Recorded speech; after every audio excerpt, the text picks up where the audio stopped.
பாவா லக்ஷ்மணனுக்கு மாதா மாதம் ரஜினி கொடுக்கிற தொகை. சூப்பர் ஸ்டார் மனசே மனசுதான். சூப்பர் குட் பிலிம்ஸ் நிறுவனத்துல வேலை பார்த்துக்கிட்டே நடிகரா மாறினவரு பாவா லக்ஷ்மணன். வடிவேலு உள்ளிட்டவங்க கூட சேர்ந்து பல காமெடி காட்சிகள்ல கலக்குன அவருக்கு கொஞ்சம் வருஷங்களுக்கு முன்னாடி சர்க்கரை நோயால கால் விரல்கள் எடுக்கப்பட்டுருச்சு.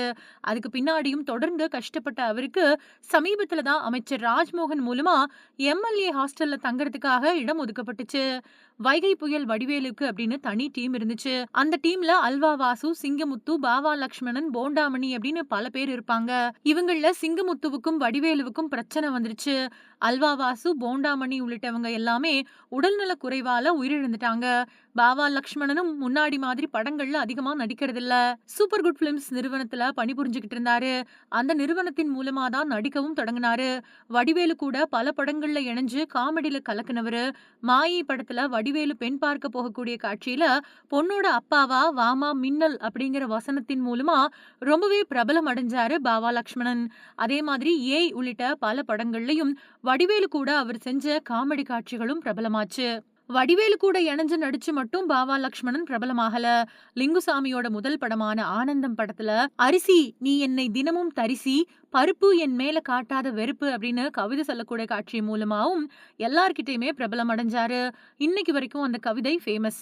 அதே மாதிரி அதே படத்துல காமெடி ரோல் மட்டும் இல்லாம அழுத்தமான எமோஷனலான நடிப்பையும் வெளிப்படுத்தி இருந்தாரு.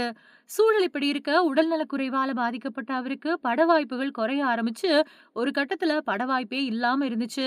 போதா குறைக்கு சர்க்கரை நோயோட அளவு அதிகமானதால அவரோட கால் விரல்களும் அகற்றப்பட்டுச்சு. அந்த சமயத்துல கலக்கப் போவது யாரு? பாலா, விஜய் சேதுபதி மாதிரியானவங்க எல்லாம் உதவி செஞ்சாங்க. நிலைமை ஓரளவுக்கு சரியாயிருக்கும் அப்படின்னு நினைச்ச நேரத்துல கொஞ்ச நாட்களுக்கு முன்னாடி அவர் தங்கறதுக்கு வீடு இல்லாம தவிக்கிறதா தெரிய வந்துச்சு.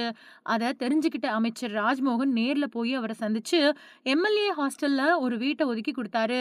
இவர் தவிர்த்து லெஜண்ட் சரவணனும் தன்னால முடிஞ்ச நிதி உதவியை கொடுத்தாரு. இந்த நிலையில தனக்கு ரஜினிகாந்த் செய்யக்கூடிய உதவி பத்தி பாவா லக்ஷ்மணன் பேசியிருக்கிறது இணையத்தை ஆக்கிரமிச்சிருக்கு. சமீபத்துல அவர் கொடுத்த பேட்டியில ரஜினிகாந்த் எனக்கு 1,00,000 ரூபாய் கொடுத்தாரு. எம்எல்ஏ ஹாஸ்டல்ல வீடு கிடைச்சிட்டதா ரஜினியோட உதவியாளர் கிட்ட சொன்னேன். அவங்க சந்தோஷப்பட்டாங்க. அது மட்டும் இல்லாம 10,000 ரூபாய் வங்கி கணக்குல போடுறோம், செலவுக்கு வச்சுக்கோங்க அப்படின்னு சொன்னாங்கன்னு சொல்லியிருக்காரு.